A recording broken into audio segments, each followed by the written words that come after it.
I don't know. For me, I think there can't be, because where could we have then evolved from? How would that process have begun? But then, as a... So you say that you can't have something from nothing? Yes, but then where did it come from? I don't So let's go step by step. It is only reasonable. You know the Christian faith, it says that everything that is here must have a designer. Everything that is designed must have a designer. Mm-hmm. And then I kind of know the counterargument to this, but then where did God come from? Somebody or something must have designed God.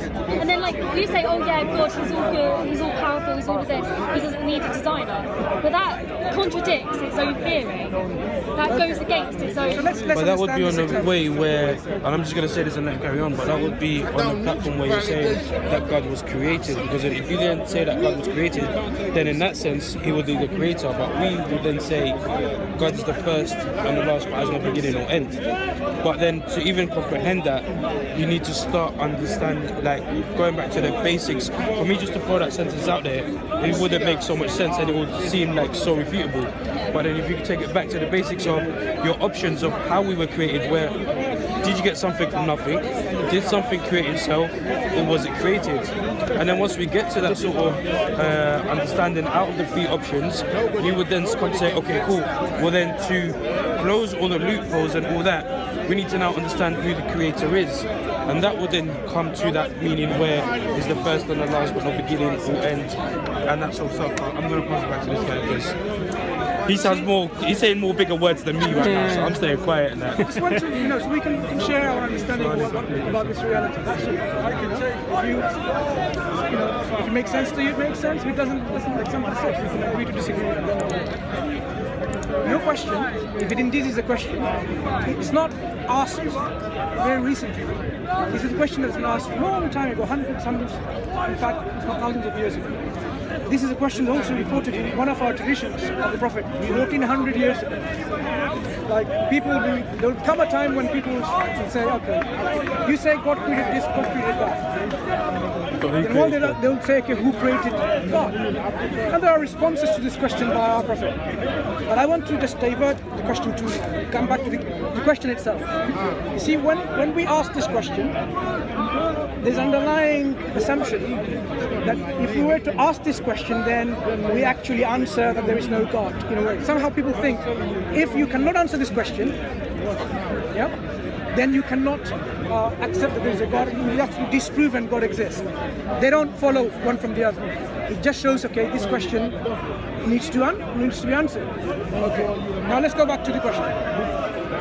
We know a question, to be a question, it has to have two essential attributes. Sorry to be technical. Two essential attributes. It has to have potential answers, and it should be free from inherent contradictions.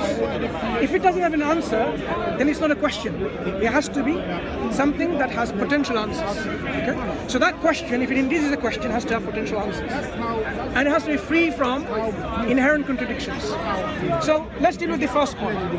Say it has potential answers. Now, if I were to give you an answer, how would you know whether the answer is correct or not? Do you have the tools or the way of understanding that, yes, I agree, this is the right answer. I disagree, this is the wrong answer. So we have to know, if I said, okay, let's say there are these potential answers. Who created the creator? Number one answer is someone else. It's an answer. Another option is no one. Nothing created it. It's a potential answer. Another one. I don't know. Another one. I don't care. You have all these answers, but I don't know, I don't care are not real answers, right? Well, it might be I don't know yet. No, but that's not an answer though. If you go and examine and say, okay, who was the first president of the United States? I don't know, it's not the correct answer. It's simply you don't know the answer, but there is a right answer. Yeah. So to our question, something else created it, or no one created it. these seems to be two binary answers where it's either or. There's no in between. Okay? Of the first one, you can have sub-steps. Who created that something that created the creator? Who created that something that created the creator that created the creator? Yeah? So you can have a chain of creators for the creator.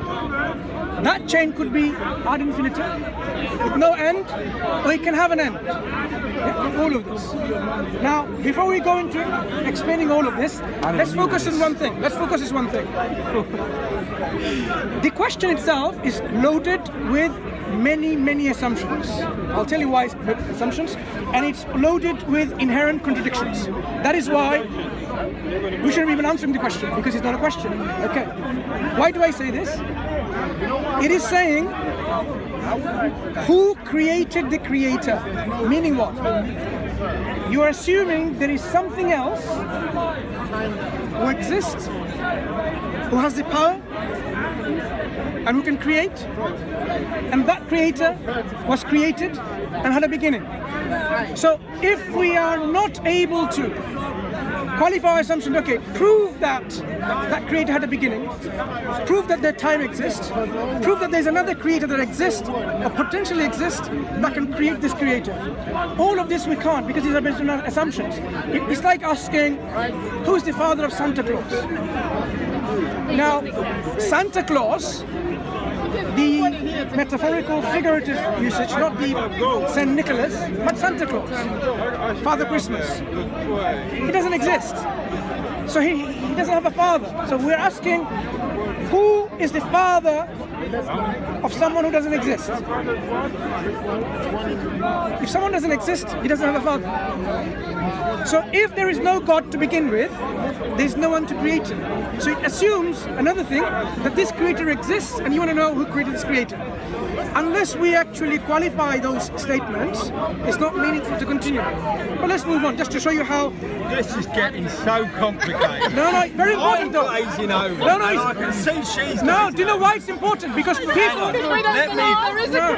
me just say one thing, because I've been where she is. Yeah, but can I finish? No, yeah? you can in a minute, because I'm going to leave you to it. I'm glazing over. You want to leave? Okay, that's fine. So finish, But and what I'm then saying I'll is, continue. I've been where you are.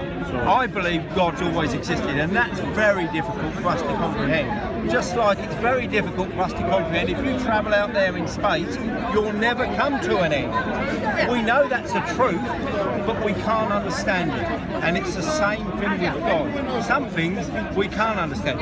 You're very clever, and it's complicated. I'm not. You need to talk in our language, Yes, rather but than I'm you going need to be in a university. I'm going into as details I'm gonna go. because this is Nice a to question meet that people often ask. So we, at least this gives you an exposure. I'm not saying I don't disagree No, with religion. no, I'm no, not no. saying I don't believe in God. I'm just saying, once you can give me the scientific evidence, We come back to that. That's the question that I was going to go to. But let's finish this this question about who created the creator briefly then, okay? So we believe, in fact, every believer believes God is uncreated, didn't have a beginning. So you're asking, who created the uncreated? You see how it contradicts? It's like saying, if I were to ask you a question, don't look at the sun. How many legs does the sun walk upon? 5 or 6? I've asked you a question. What would be the answer? That's not the question I asked. You are answering a question which is, does the sun have any legs? And you're answering, it doesn't have any legs. I asked you, how many legs does he have? 5 or 6? So I even give you a limit and options. You know that this question is not a question because it violates something what we call, it shows an internal contradiction. Sun doesn't have legs, and I'm assuming the sun have legs, and then asking how many legs does he have? Because the sun doesn't have legs, and I ask you to say how many legs. It's not a question because it is inherently contradictory, right? Who created God is also inherently contradictory statement, because the God that we believe in is uncreated, beginningless, eternal with no beginning. So it doesn't make any sense. So then how So does we'll he be the exist? scientific. If he has no- And we don't believe he's Okay. there at all. Anyway. How do we know? How do we know he exists? Is exactly the very question I asked you about Yes. something and nothing. Okay, let's go into this, right? If we are something, it is rational to conclude There cannot be a time where there's absolute nothingness, because absolute nothingness has no energy. To make something, in our worldview, you need energy. If there was no energy to begin with, there would be no energy. That means there has to be something always. There has to be. If something exists now, there has to be always something. You cannot get away from this. Because you exist, there has to be something that exists forever in the past. Something. As to what that something is, we will discuss this. But we have to conclude rationally. Because you and I exist, there has to be, without a shadow of doubt, something that exists always without a beginning.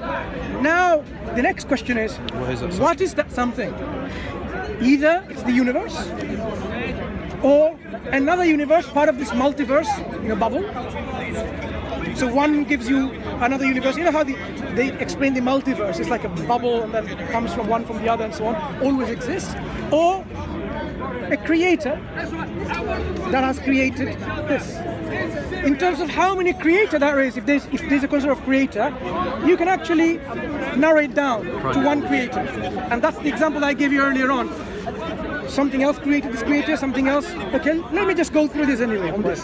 So at least we are on the same base, right? If our universe was created by creator A, who was created by creator B, A was created by B, B was created by C, and it goes on, right? So let's deal with this. If it goes on forever, this universe will never come into existence. Do you know why?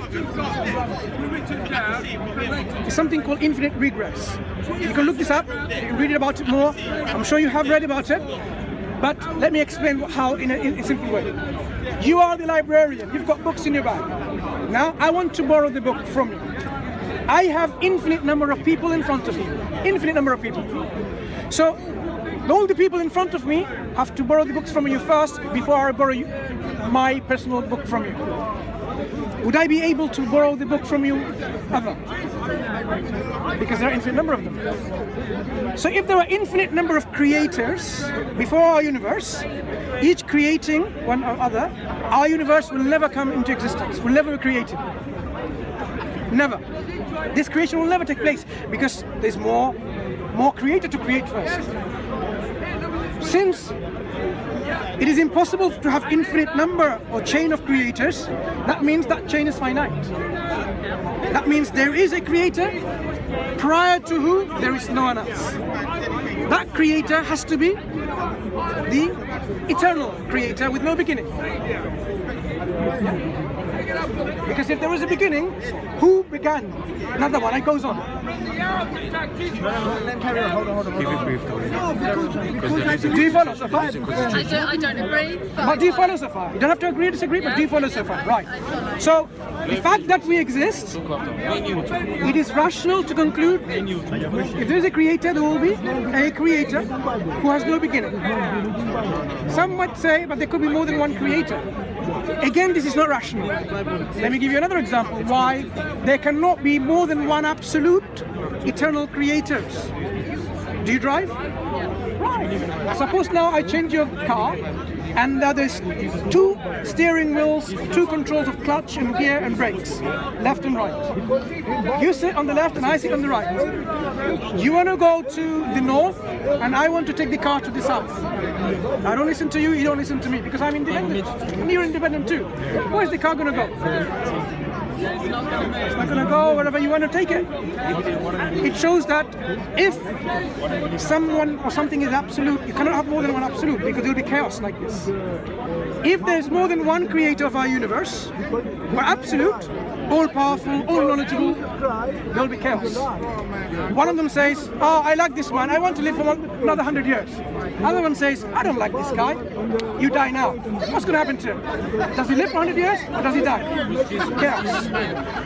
So there can only be one absolute creator. So monotheism is only rational, not polytheism. This is in brief. Only monotheistic beliefs, who believes in eternal creator with no beginning, is the rational belief. You asked about evidence. So let's go from rational understanding to scientific. What kind of evidence will satisfy you that the Creator exists? Proof, like the same proof that there is that of evolution of the Big Bang. There's proof that there is evolution of the Big Bang, scientific proof. So I want kind of the same equivalent for proving that God exists.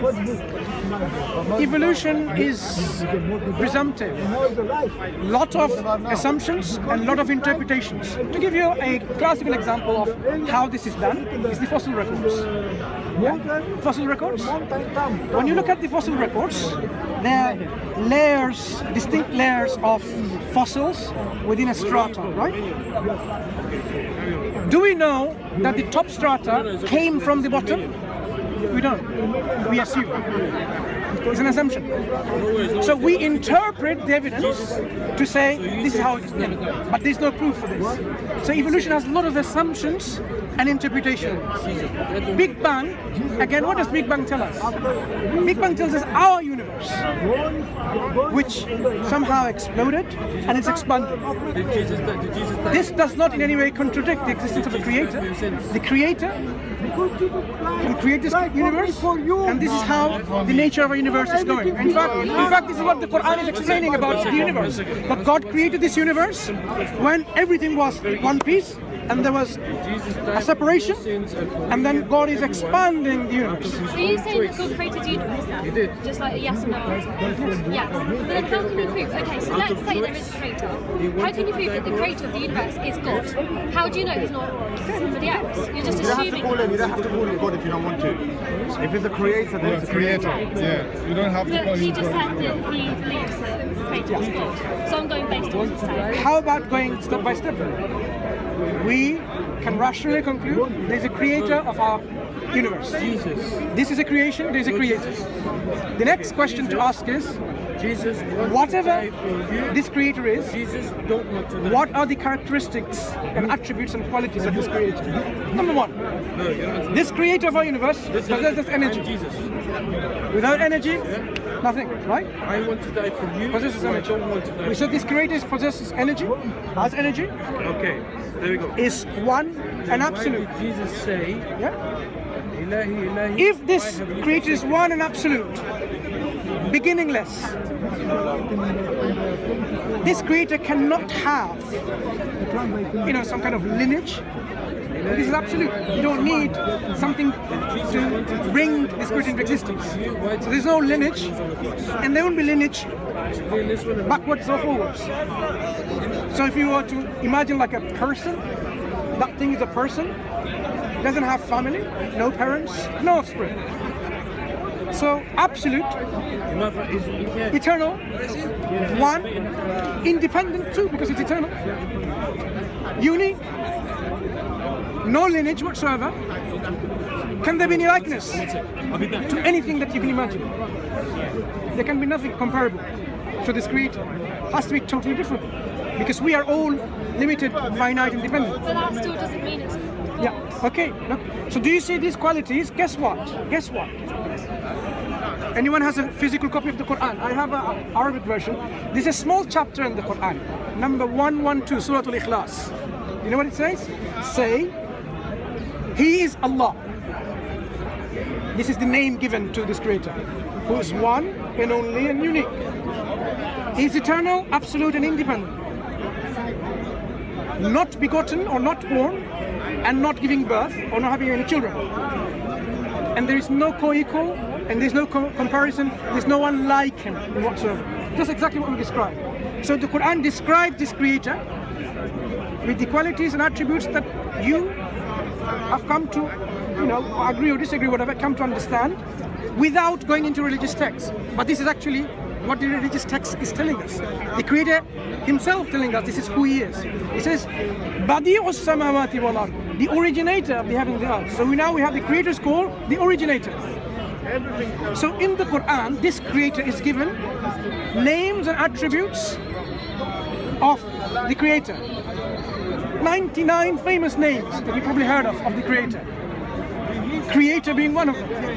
Yeah? The other one, the one who shapes, relational ones, the one who listens, the one who sees, the one who forgives, the one who is merciful, the one who is just, and about his nature as well, like he's well aware. So there's all of these descriptions are there of this creator so that we know what we're talking about. Why we say God, what does God mean? Or in Arabic, ilah means, it means something that is worthy of worship. Okay? So when we say this creator of ours is God, because this creator is indeed worthy of worship. There's nothing else who's worthy of worship. Nothing whatsoever. Nothing in the creation that you can imagine. Even imagine, worthy of worship. No human beings, man or woman, no planets or stars or thunder or rain, flags or pop stars or nations or leaders. Nothing is worthy of worship. Angels, no. Messengers, no. None of them are worthy of worship. But the one who is the creator of everything, worthy of worship. Now, what is worship? Some people think, oh, worship means something very strange. No. Worship, in essence, is showing gratitude. Let me give you an example of what gratitude is. After this discussion, suppose I walk with you and we were crossing the road. I didn't look, and you didn't look actually, because I'm not, able to look after myself. And then I got run by a car. Both of you realize, you stopped the car, whatever that ambulance came, you went. Like, I'm unconscious. I don't know anything was happening. I only found out from this gentleman a week later. Right? He's sitting there when I woke up. He says, what day is it today? Oh, this is Sunday gone now. 1 week. He says, you know what happened? When you got run over, by a car. That's why I feel good, right? And what happened is this, these two ladies, they took you to the hospital. And then they were there with you very, very long time. They visited you every day. What happened was this, you were bleeding. So much blood, you needed blood transfusion. And this is not the UK we're talking about. We're talking about another country where there's no blood available. There's no blood available, no blood bank. You say, check my blood. This local hospital, and your blood matched. You gave me blood to save my blood. So I am still on the intensive care. My kidneys are failing. 1 gone, 2 gone. Both of my kidneys are gone. They haven't got dialysis facilities. So all my other organs are going to one by one go off. You said, take one of my kidneys. You gave one of your kidneys. Look, you only met what? Half an hour? You gave me one of your kidneys, and then slowly, with the blood transfusion, I became stable, settled. I was still unconscious. A week later, you go, because you have to go, right? So you went, and this gentleman visited me, and then he's describing all of this. So now, you've come to visit me. What would be my natural response when I see you next time? Should be thank you. It's not because you wanted somehow thanks and flowers or chocolates. No, you did it because you are kind, you are merciful, who you are. Yeah? It's because of who you are, you did this, out of your own free will, out of your own compassion and mercy and your character and your person. My natural response is not to say, I didn't want it, get lost, whatever. No, it should be at least, thank you for what you've done. Thank you. Grateful, be grateful to you. When we say worship to a creator, is to be grateful for everything the creator has given us. Given us life and the means to sustain the life. The air that we breathe in, the water that we drink, the food that we consume, everything. Not one kidney, 2 kidneys, and a whole system. Digestive system, respiratory system, cardiac system, neural, everything there. Shouldn't I be grateful? I was grateful to you, and then one will give me everything, I shouldn't be grateful? That's why we say it's a natural response of the creation to show great gratitude and gratefulness to the creator. And that's what I mean, God is worthy of worship, and we show our worship. Okay? And of course, we do worship the way our Creator is happy with, and our Creator has shown through prophets and messengers. That's the way we do it. So when we kneel down on the ground and put our forehead on the ground, that is showing our utmost humility. You know how people in the olden times they used to bow down to the king? What are they doing? Showing you are great, you are powerful. They're paying some kind of homage. God is the King of all kings. Yeah? He is the greatest. We should be bound down to Him in this kind of surrender and servitude and submission. That yes, We're not saying we disagree with that at all. We're just saying we don't believe.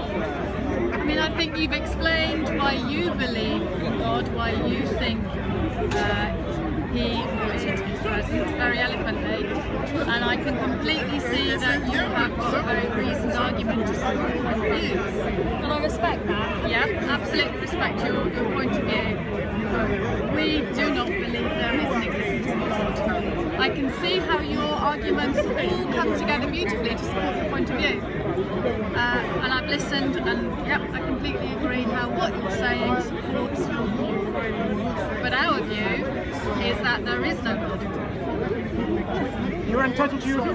What we were only discussing is the reasons or the basis of why we believe what we believe. So I've just shared you the basis of why Muslims believe and I can completely follow your thought process, and I can understand how all of that pieces together to form your faith. I can understand it completely what you said. It doesn't change my mind because I'm coming at it from a different point of view. You have to believe in the basis that you have. Yeah, so absolutely. Is there any chance you can share your basis? Why you believe what you believe? Yeah, we would love to. Yeah, we love to. I don't believe in God. I do believe in evolution. I don't think we have all the answers at all in evolution, and I'm probably not educated enough to be able to put forward all the different views. But I think science is based on assumptions. It's based on what we know at the moment.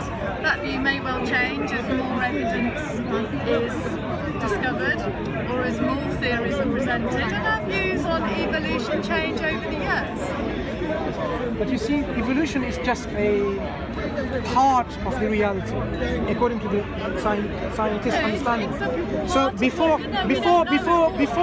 things or animals or creatures or organisms evolved, there was matter to begin with. Yeah. So the question is still meaningful to ask. Yeah. Where did that come Did the from? matter exist always? Yeah. And you asked that, and I said I don't know the answer to that.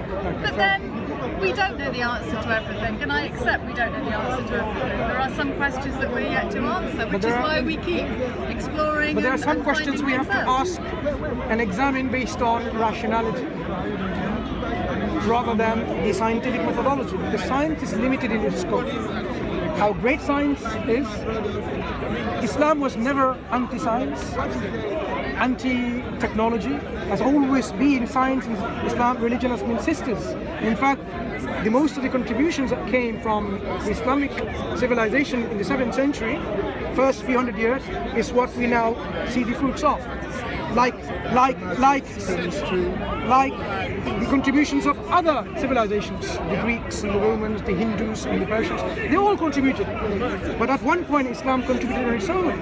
So you mentioned some of them, algebra, trigonometry, chemistry, optics, physics, you name them. They did not, miss a discipline. This is what I'm talking, whether it's pharmacy or hospitals, everything. What made them do that is because what the Quran is encouraging them to do. Go and see how God created you, originated the creation. Go and explore. Go in the earth and see how God created the universe, or originated everything. In the earth. Some people think it means just go travel along the earth. The words are used actually fil ard. So it possibly also inside the earth, and we are going inside the earth to explore, examine, and discover a lot of things, or go into the space and find out. So God is constantly encouraging Muslims, and that's why they were able to contribute all of this. So Islam is never anti-science, and based on what we understand by science, it is still limited in its scope. Why? Because it is dealing with a particular reality,